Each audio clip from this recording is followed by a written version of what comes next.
let's talk about something you've probably done 1,000 times without even thinking about it: doodling. You know, that little sketch you make in the margin of your notebook? It seems totally harmless, right? Well, today, we're going to uncover the hidden story of how that simple act was, believe it or not, once considered a national threat. It sounds a little crazy, but let me just ask you this. Could a simple drawing, maybe a little comic strip, really be dangerous enough to corrupt an entire generation of kids?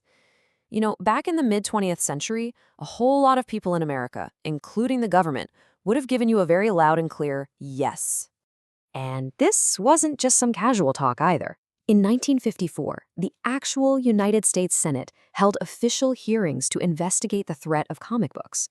Just try to imagine that for a second. Lawmakers spending weeks debating whether Superman and crime comics were a menace to society. It's a pretty shocking piece of history when you really think about it. Yeah, this whole period became known as the comic book scare. It was a time when these colorful pages weren't just seen as fun entertainment, but as a real and present danger to the nation's youth. So you might be wondering, who was stirring up all this fear? Well, meet the main guy in our story, a psychiatrist named Dr. Frederick Wortham. In 1954, he dropped this hugely influential book called Seduction of the Innocent. And man, it landed like an absolute bombshell. So the heart of Wortham's whole argument was this really startling claim. He wasn't just saying comics were, a silly waste of time. No, he was arguing they were a gateway drug that led directly to juvenile delinquency. He genuinely believed these simple drawings could systematically corrupt children's minds. And people took him very, very seriously. The fallout from this was immediate, and it was intense. You had this huge public uproar, which led to those 2 solid months of Senate hearings. And even though the hearings didn't end up creating any specific laws, the damage was already done. The reputation of comic books? Absolutely shredded. For decades, they were seen as lowbrow, dangerous, definitely not something you'd ever see in a classroom. But, okay, that's not where the story ends. Let's fast forward a few decades. We're going to shift from the halls of government to a high school classroom, where one teacher's moment of pure desperation led to a pretty incredible discovery. So, for a really long time, the shadow of that comic book scare just hung over everything. Most educators, like this young teacher named Jean Lewin Young, just kind of instinctively felt that comics had no place in a serious learning environment. It was just, common sense at the time. But then Yang, who was teaching algebra, he just hit a wall. His students found his normal video lectures to be, and I'm quoting here, unbearable. So in this moment of desperation, he tried something pretty radical. He started drawing his algebra lectures as comics. And the result? His students were suddenly paying attention. They actually said they preferred cartoon Mr. Yang to the real one. So what was going on? Why did this work so well? And this brings us to this secret power that's hidden inside every doodle.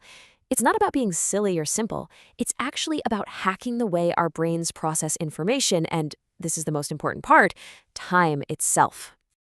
Right, the key idea here is what's called the rate of information flow. So think about it.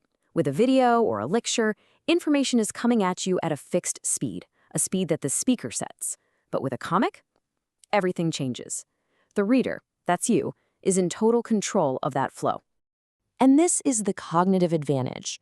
On one single page, you can see the past, the present, and the future of an idea, all laid out right next to each other. You get to set your own pace. If a concept is tricky, you can just stop and reread that one little panel 5 times if you need to, without missing what comes next. That level of control, that is the secret weapon for learning. Which brings our whole story full circle. Today, we're seeing a complete redemption of the doodle.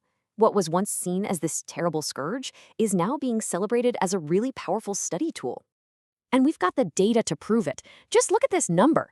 Libraries have found that by simply adding graphic novels to their shelves, they can boost overall library usage by more than 80%. I mean, an 80% increase. That is a massive, massive jump in engagement. So today, you've got educators using graphic novels to help students make sense of really complex classic literature. We're seeing this huge rise of STEM comics that are amazing at breaking down tough science and math ideas. The doodle isn't a distraction anymore. It's a vital, effective tool in any modern educator's toolkit. So, you know what? It turns out Dr. Wortham was actually right about one thing. Comics do have a dangerous power. He just got the nature of that power completely wrong. It wasn't the power to create delinquents, it was the power to make complicated ideas engaging, accessible, and way easier to understand. Which leaves us with one final thought to chew on. Think back for a second. What was the first comic, or graphic novel, or even just a simple drawing that really clicked for you and helped you understand something in a totally new way?